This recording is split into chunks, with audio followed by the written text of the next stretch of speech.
Hello children, a very good morning. I hope you all are doing good. Don't go out unnecessarily, children. ఏదైనా అవసరమైతేనే వెళ్ళండి అమ్మా, లేదంటే ఇంట్లోనే చక్కగా వీడియోస్ వాచ్ చేస్తూ చక్కగా చదువుకోండి. Okay, I hope you all are watching the videos regularly. అందరూ వీడియోస్ వాచ్ చేస్తున్నారని అనుకుంటున్నాను. వాచ్ చేస్తూ హోంవర్క్స్ కూడా చేయండి. ఓన్లీ వంశీ, యక్షిత్ వీళ్ళే రెస్పాండ్ అవుతున్నారు. హోంవర్క్స్ చాలామంది హోంవర్క్స్ పంపించడం లేదు. పోస్ట్ చేయండి. హోంవర్క్స్ చేసిన వెంటనే టీచర్కి పోస్ట్ చేయండి. అంటే టీచర్ నా నెంబర్ ఇచ్చాను కదా, ఆ నెంబర్ గ్రూప్లో ఆల్రెడీ ఫార్వర్డ్ చేశాను. ఆ నెంబర్కి మీ యొక్క ఇమేజెస్, హోంవర్క్ ఇమేజెస్ పిక్స్ తీసి టీచర్కి నాకు అంటే ఇంగ్లీష్ కానీ గ్రామర్ కానీ నాకు పోస్ట్ చేయండి. ఓకేనా? Now welcome back to our English class. Today let's go with the lesson 5. What is the name of the lesson? The Good Samaritan. The Good Samaritan. I hope you all know the story of the Good Samaritan. తెలుసు కదా అందరికీ story. This is a story of a Jewish man who was very honest. చూసారా honest? What is the spelling of honest, children? Honest అంటే ఏంటో తెలుసా? What is the spelling of honest? Honest ఇది ఎలా pronounce చేస్తాం? హెచ్ ఇక్కడ silent అనమాట, spell చేయకూడదు. ఆనెస్ట్ అని స్పెల్ చేయాలి. ఆనెస్ట్ మ్యాన్ అతను చాలా ట్రూత్ అంటే నిజం చెప్తారన్నమాట. ఇప్పుడు నిజాయితీగా ఉండే మనిషి. ఆయన ఏం చేశారంటే ఒకరోజు ఆయన ఎక్కడ ఉండేవారు? జెరూసలేం అనే ప్లేస్లో ఉండేవారు. ఆయన ట్రావెలర్ అనమాట. ఒక జర్నీ చేస్తూనే ఉండేవారు. జర్నీ అంటే ఒక ప్లేస్ నుంచి ఇంకొక ప్లేస్కి వెళ్ళడం అనమాట. అలా వెళ్ళినప్పుడు ఏం చేశారంటే అతని దగ్గర ఉన్న మనీ క్లోత్స్ అన్నీ కూడా ఒక బ్యాగ్లో పెట్టుకొని జర్నీ స్టార్ట్ చేశారనమాట. చేస్తే సడన్గా ఒక రోజు ఏం జరిగిందంటే గ్యాంగ్ ఆఫ్ రాబర్స్ అంటే దొంగల ముఠ అతన్ని బాగా కొట్టేసి అతని దగ్గర ఉన్న డబ్బుని తీసేసుకుంటారనమాట. ఓకే, ఎక్కడికి బయలుదేరారు ఆయన? ఏ ప్లేస్కి బయలుదేరారు? జెరూసలేం నుంచి జెరిచోకి బయలుదేరారు అనమాట. సో వెళ్తున్న దారిలో ఈ దొంగల ముఠ అతని దగ్గర అతన్ని బాగా కొట్టి పడేసి అతని దగ్గర ఉన్న మనీ అంతా తీసేసుకుంటారు. తీసేసుకున్న తర్వాత అంటే కొట్టి పడేసినప్పుడు ఆయనకి స్పృహ అయితే ఉంటుంది, అంటే కాన్షియస్గానే ఉంటారు, కానీ లేవలేని పరిస్థితిలో ఉంటారనమాట. అలాంటి సందర్భంలో ఒక ప్రీస్ట్ అంటే చర్చ్లో ఉంటారు కదా, ఫాదర్ లైక్ దాట్ ప్రీస్ట్ వెళ్తూ ఉంటారనమాట దారి గుండా. కానీ ఇతను చూస్తారు కానీ హెల్ప్ చేయరు. తర్వాత ఒక లెవైట్ మ్యాన్ వెళ్తారు. అతను కూడా ఇతన్ని చూసినా కూడా హెల్ప్ చేయరు. లాస్ట్లో సమారిటన్ వచ్చి అతనికి ఫస్ట్ ఎయిడ్ చేసి, ఫస్ట్ ఎయిడ్ అంటే తెలుసు కదా, గాయాలకి కొంచెం కడిగి అది చేసి కేర్ తీసుకుంటారనమాట. So because of helping nature అంటే అతనికి హెల్ప్ చేస్తారనమాట. జూయిష్ మ్యాన్కి సమారిటన్ హెల్ప్ చేస్తారు. ఓకే, సో యాక్చువల్లీ జూయిష్కి సమారిటన్స్కి యాక్చువల్లీ వాళ్ళు అంటే ఫ్రెండ్లీగా ఉండరు వాళ్ళు. సో అయినా కూడా ఈ సమారిటన్ ఆ జూయిష్ మ్యాన్ చూసి తనకు ఉన్న హెల్పింగ్ నేచర్ వల్ల ఏం చేస్తారు? ఈ జూయిష్ మ్యాన్కి హెల్ప్ చేస్తారు అనమాట. హెల్ప్ చేసి కేర్ తీసుకొని అతన్ని హాస్పిటల్లో అడ్మిట్ చేస్తారు. Okay, so this is the story of the good Samaritan. So మీరు కూడా ఎవరికైనా ఏదైనా అవసరమైతే అంటే అవసరాల్లో ఉన్న వాళ్ళకి హెల్ప్ చేయడం నేర్చుకోండి. Okay, now let's go with the reading part of this lesson. First, before going into the reading part of this lesson, we'll go with the picture reading. See here, the picture reading is given in page number 53. Now all of you open page number 53. Are you all ready with your textbooks? Yes, very good. Now let's go with the reading part. Now see children, look here, page number 53. The Good Samaritan. Samaritan. Samaritan. So look at the picture here. See, The girls are playing. See how many children are there here? Nearly 8 here. 1, 2, 3, 4, 5, 6, 7 here. And 3 more here. See this boy. This boy, he is helping this boy. అంటే ఈ అబ్బాయి కింద పడిపోతే ఈ అబ్బాయి help చేస్తున్నాడు అనమాట. తన బ్యాగ్ని సేఫ్గా ఉంచి లాస్ట్లో తనకి ఇస్తుంది అనమాట తిను గర్ల్. చూసారా, హెల్పింగ్ నేచర్ ఉండాలి, ప్రతి మనిషికి హెల్పింగ్ నేచర్ ఉండాలి. సో మీరు కూడా చాలామందికి క్లాస్ రూమ్స్లో పెన్సిల్స్ లేకపోతే పెన్సిల్స్ ఇస్తారు, sharpeners, you all will share కదా. ఒకరిదొకరు అంటే ఎవరైనా పెన్సిల్ కానీ ఇరేజర్ కానీ తెచ్చుకోకపోతే ఇస్తూ ఉంటారు కదా, అది కూడా హెల్పింగ్ నేచరే. ఓకే, ఇలా కింద పడిపోయిన వాళ్ళని లేపి వాళ్ళకి ఫస్ట్ ఎయిడ్ చేయడమో ఏదో చేసినా కూడా అది కూడా హెల్పింగ్ నేచరే. సో మీరందరూ కూడా హెల్పింగ్ నేచర్ ఎప్పటి నుంచే ఇంకల్కేట్ చేసుకోవాలి.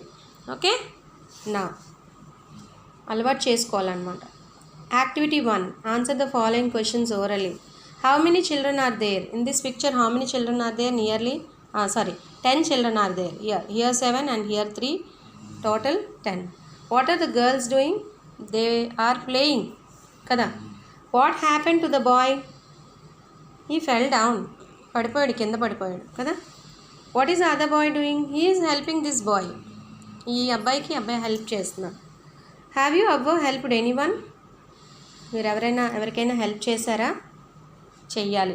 ఓకే, అవసరం ఉన్న వాళ్ళకి హెల్ప్ చేయాలి. Okay, now coming to reading part of this lesson, the good Samaritan. See, if you didn't underline the hard words in your this lesson, you please underline, children. Once upon a time, an honest Jewish man lived in Jerusalem. So once ఒకానొకప్పుడు an honest man అంటే truthful man అనమాట. ఎప్పుడు నిజాయితీగా ఉండే ఒక Jewish man lived in Jerusalem. ఎక్కడ ఉండేవారైనా Jerusalem అనే ప్లేస్లో ఉండేవారనమాట. నా వన్ మార్నింగ్, ఒకరోజు ఏం జరిగింది, he put some money in a bag and started his journey. అంటే డిస్టెంట్ ప్లేసెస్కి వెళ్ళడం అనమాట. జర్నీ అంటే ఒక ప్లేస్ నుంచి ఇంకో ప్లేస్కి వెళ్ళడం. ఒకరోజు మార్నింగ్ ఏం జరిగింది, అతని దగ్గర ఉన్న అమౌంట్ అంత డబ్బులన్నీ కూడా ఒక బ్యాగ్లో పెట్టి అతని యొక్క జర్నీ స్టార్ట్ చేశారు. ఎక్కడికి వెళ్ళారు? Jericho. Suddenly a gang of robbers beat him up cruelly and took away all his money. అంటే సడన్గా ఏం జరిగింది, ఒక గ్యాంగ్ ఆఫ్ రాబర్స్ వచ్చారనమాట. అంటే దొంగల ముఠ అంటారు కదా, అలా కొంతమంది దొంగలు వచ్చి అతన్ని బాగా కొట్టేసి క్రూయల్గా, అసలు క్రూయల్లీ అంటే చాలా సివియర్గా కొట్టేశారనమాట, గాయపరిచారనమాట. And took away all his money, అతని దగ్గర ఉన్న డబ్బులన్నీ కూడా తీసేసుకున్నారు.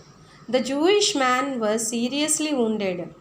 జూయిష్ మ్యాన్ బాగా సివియర్గా గాయపడ్డాడు అనమాట. And was left on the road, అతన్ని సివియర్గా గాయపరిచి రోడ్డు మీద పడేశారనమాట. Next, after some time the man heard some footsteps. కొంతసేపటికి ఏం జరిగింది, అతను ఎవరో వస్తున్నది గమనించారనమాట. He open his eyes with great difficulty. So పాపం కళ్ళు కూడా లేపలేకపోతున్నారనమాట, చూడలేకపోతున్నారు. గ్రేట్ డిఫికల్టీగా కొంచెం చూడలేనట్టుగా చూస్తూ ఏం చూశారు, ఆ సా ప్రీస్ట్ నియర్ బై. అక్కడ ప్రీస్ట్ అంటే చర్చ్లో ఉంటారు కదా, ఫాదర్, అలాంటి పూజలు అవి చేస్తూ ఉంటారు, వాళ్ళని ప్రీస్ట్ అంటారు. సో అలాంటి ఒక ఆయన్ని అక్కడికి అంటే ఆ మార్గం గుండా వెళ్ళడం చూశారు. The priest will certainly help me. Priest నాకు సెటన్లీ మీన్స్ ష్యూర్లీ హెల్ప్ చేస్తారని అనుకున్నారు. Thought the wounded man. Jewish man ఏమనుకున్నారు, ప్రీస్ట్ ఎలాగైనా నాకు హెల్ప్ చేస్తారని అనుకున్నారనమాట. But the priest did not stop. కానీ ప్రీస్ట్ ఏం చేశారు, అక్కడ ఆగలేదు. ఆగకుండా ఏం చేశారు, అతన్ని చూసుకుని వెళ్ళిపోయారనమాట. అంటే ఇతను హెల్ప్ చేయలేదు, జూయిష్ మ్యాన్కి హెల్ప్ చేయకుండా వెళ్ళిపోయారు. See the pictures here, Jewish man here his journey. To Jericho వెళ్తున్నారని బయలుదేరి. See the robbers beat him up cruelly.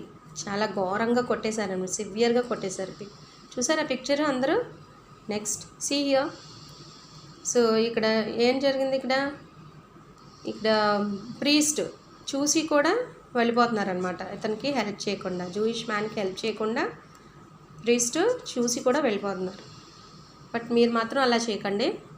Okay, see if you don't underline the hard words, please underline the hard words children. Okay, of this page.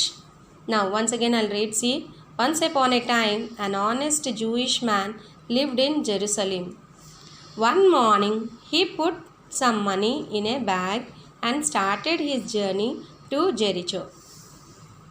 Suddenly a gang of robbers beat him up cruelly and took away all his money.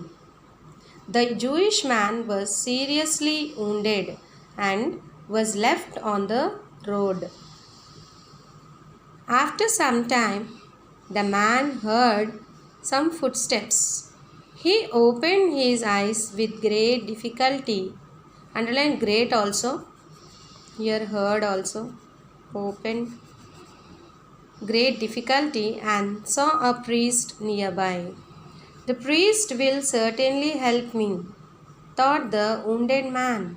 But the priest did not stop and went on his way. So this is the reading part, children.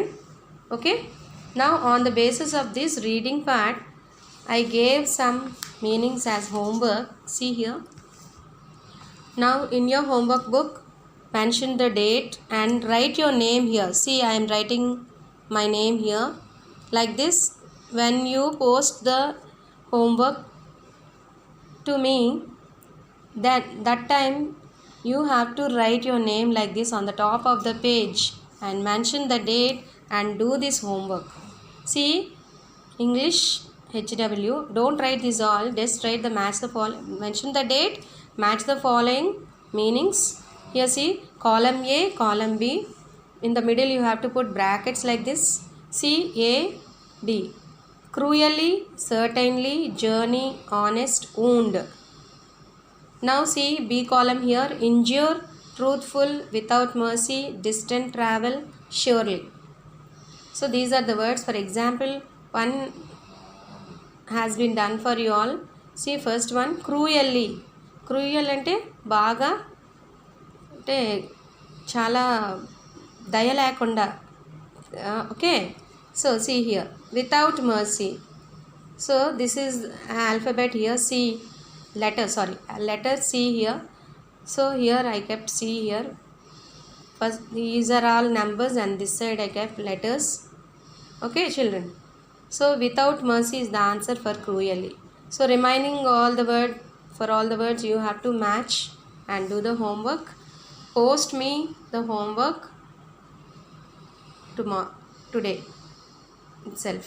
Okay, is it clear? Do the homeworks. As soon as you do the homework, you post the homework to me. Okay, thank you, children.